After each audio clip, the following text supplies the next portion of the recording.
Hello guys, मेरे channel में आपका बहुत बहुत स्वागत है। गाइस, मैं आज आपसे बातें करना चाह रहा हूँ कि आज हमारे एग्री बिजनेस में हमारे किसान असफल क्यों हो रहे हैं, फेल क्यों हो रहे हैं। जहां हमारे एग्री बिजनेस में बहुत सारे किसान अच्छा मुनाफा कमा रहे हैं, वहीं अगर आप दूसरी तरफ देखेंगे तो एक बहुत बड़ा किसानों की संख्या ऐसी है जो कि हमारे बिजनेस में असफल भी हो रहे हैं, फेल्योर भी हो रहे हैं।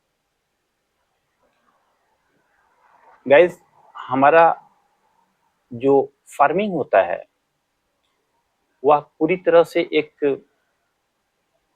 एक प्रकार से प्रोडक्शन ही है। तो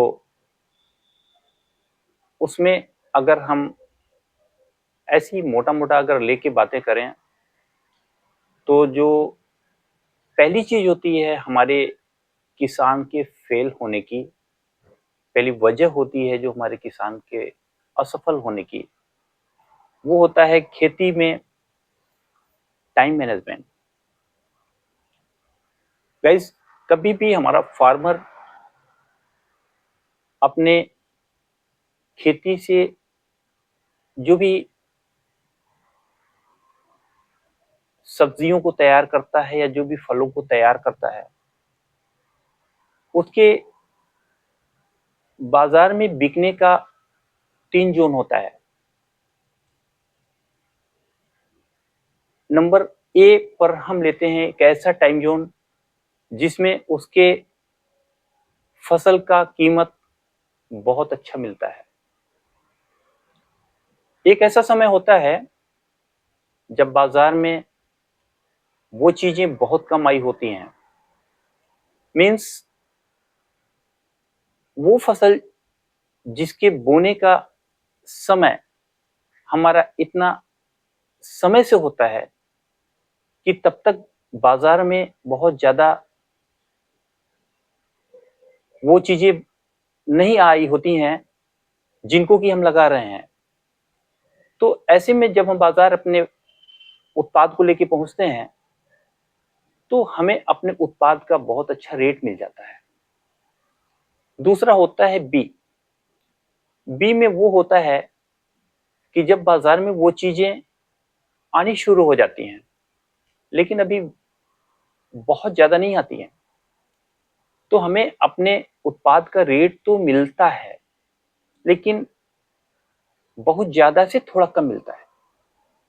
वो भी ठीक होता है। और एक होता है तीसरा सी।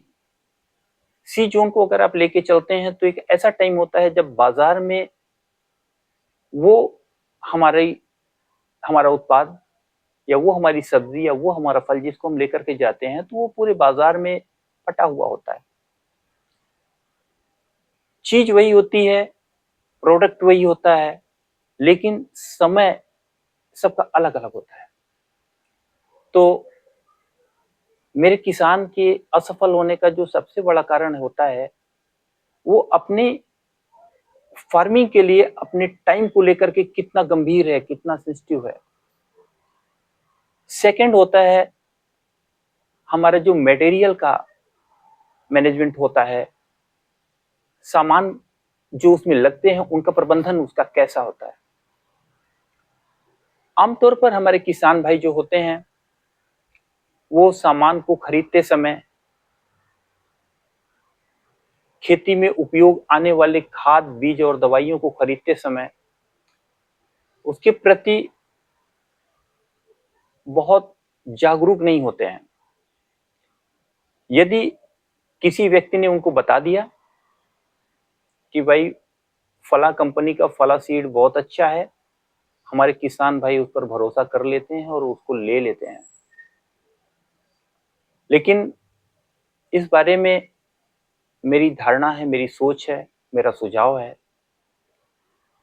कि आप जो भी लगाना चाहते हैं उसमें कम से कम उन किसानों का फीडबैक भी जरूर लीजिए, उन किसानों से भी जानकारी जरूर लीजिए कि जो चीज हम लगाना चाहते हैं उस कंपनी के प्रोडक्ट का रिजल्ट कैसा है और वो भी हमारी मिट्टी में कैसा है।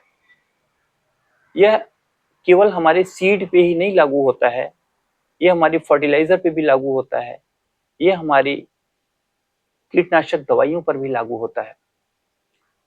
तो वो चाहे फंजीसाइड हो, एस्टिसाइड हो, इंसेक्टिसाइड हो, फर्टिलाइजर हो, प्लांट प्रमोटर हो या सीड हो, वो सब पे लागू होता है। यदि हमें उन चीजों का फीडबैक पता है तो हम अपनी फार्मिंग में बहुत ज्यादा नुकसान नहीं पाते। और जो इसके अलावा तीसरी चीज जो होती है गाइस, वो भी बहुत ही महत्वपूर्ण होती है, वो होती है हमारे प्रोडक्ट की मार्केटिंग। आपने अपनी खेती में सामान तैयार करवा लिया, आपने फार्मिंग कर लिया,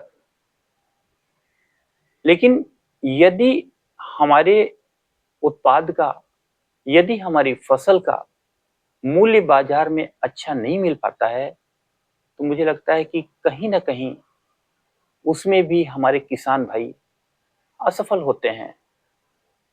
तो गाइस, आज मोबाइल और इंटरनेट का युग है।